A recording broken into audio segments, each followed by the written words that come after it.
పువ్వెందుకు తీగపై పుడుతుంది, ఇంటి జడలోనో దేవుడి గుడిలోనో నిలవాలని పుష్పం వికసిస్తుంది. ముచ్చటైన హారంలో మెరవాలని కడలిలో ముత్యం పుడుతుంది. ప్రతి మనిషి తన జన్మకు పరమార్థం తెలుసుకుని తన కోసమే కాదు పరుల కోసం బతకాలని సినీ కవి తమ గేయ రచనలో తెలిపారు.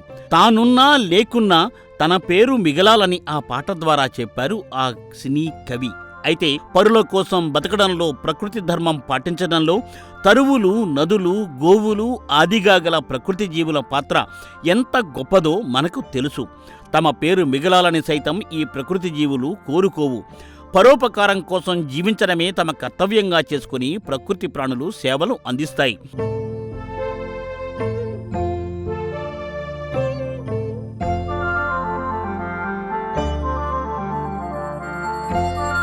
సృష్టిలోని 84 లక్షల జీవరాశులలో సమస్త సౌకర్యాలకు అర్హులు ఒక్క మానవులే.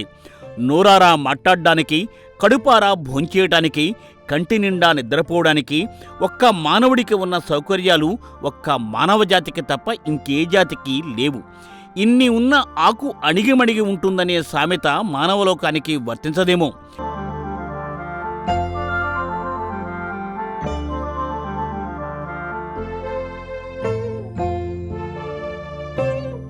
సమస్త మూగజీవాలు తమ సర్వస్వం అర్పించి పరోపకార బుద్ధితో సేవలు అందిస్తుంటే సమస్త సౌకర్యాలు కల్పించే ప్రకృతికే మానవజాతి చేటు చేయడం కడు శోచనీయం. ప్రకృతి ఆరాధన, దైవ ఆరాధన అత్యంత ఆవశ్యకం. కాలుష్యపూరిత కార్బన్ డయాక్సైడ్ను చెట్లు తాము స్వీకరించి ప్రాణవాయువును మనకు విడుదల చేస్తున్నాయి. అంటే తరువులు ప్రాణదాతల కిందే లెక్క కదా. గోవులో 3 కోటి దేవతలు ఉంటారని సమస్త పురాణాలు చెబుతున్నాయి. అందుకే హైందవ జాతి గోమాతను అత్యంత భక్తిపూర్వకంగా ఆరాధిస్తుంది.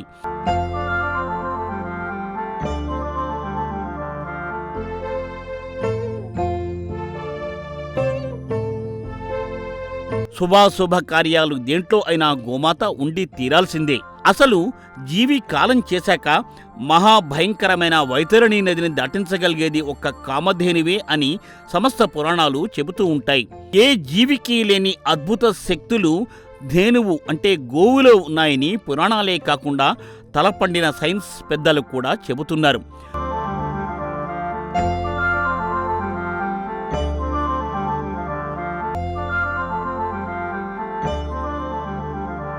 సృష్టిలో ప్రాణవాయువు, ఆక్సిజన్ను ఇవ్వడం, తీసుకోగలడం ఒక్క గోవుకే సాధ్యమని ధార్మిక శాస్త్రాలు చెబుతున్నారు. దీన్ని శాస్త్రవేత్తలు కూడా ధృవీకరిస్తున్నారు. చెట్టు, పుట్ట, పాము, నది, సాగరం అన్నింటినీ ఆరాధించి హైందవ జాతి దైవ ఆరాధనకు ఎంతో గొప్ప స్థానం ఇస్తుందో ప్రత్యేకించి చెప్పాల్సిన పని లేదు కదా.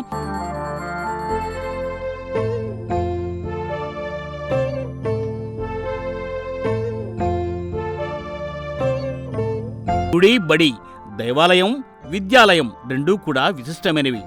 దైవం ఇచ్చిన శక్తితోనే మనం సమస్తం పొందగలుగుతున్నాం, ఇలలో మనగలుగుతున్నాం.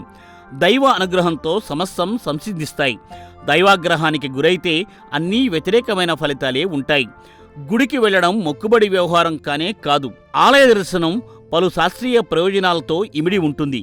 దేవాలయంలో అడుగు పెడితే ఎంతో ప్రశాంతత, శాంతచిత్తం కలుగుతాయి. ఆహ్లాదకర భక్తిపూర్వక వాతావరణం కనిపిస్తుంది.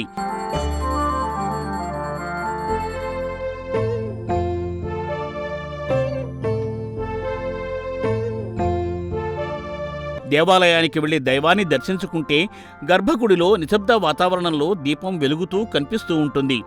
దీపం గొప్పదనం అందరికీ తెలిసిందే. దీపం జ్యోతి పరబ్రహ్మ, దీపం సర్వతపోమహం, దీపేన సాధ్యతే సర్వం, దీపలక్ష్మి నమోస్తుతే అంటూ దైవ ఆరాధన చేస్తూ ఉంటాం. దీపం పరబ్రహ్మ సజ్జనత్వానికి, సద్గుణ సంపత్తికి నిదర్శనం. అజ్ఞానాంధకారాన్ని తొలగించి సమస్త కోరిక పరమార్థాలను సిద్ధింపచేసే పరబ్రహ్మ స్వరూపమైన దివ్య పరంజ్యోతికి ప్రణామం అనేది ఈ శ్లోకంలోని భావం.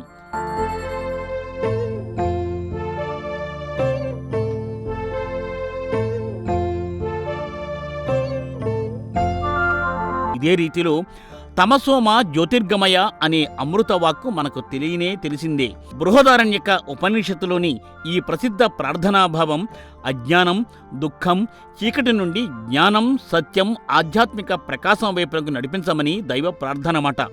ఒక్క మాటలో చెప్పాలంటే చీకటి నుండి వెలుగులోకి సాగాలనే మానవ ధర్మాన్ని ఈ మంత్రవాక్కు తెలియచేస్తుంది.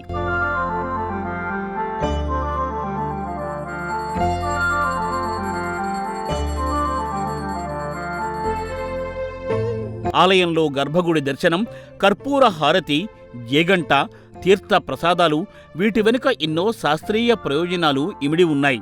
సైన్స్ పరిభాషలో చెప్పాలంటే ఇవన్నీ పాజిటివ్ ఎనర్జీ ఇస్తాయి.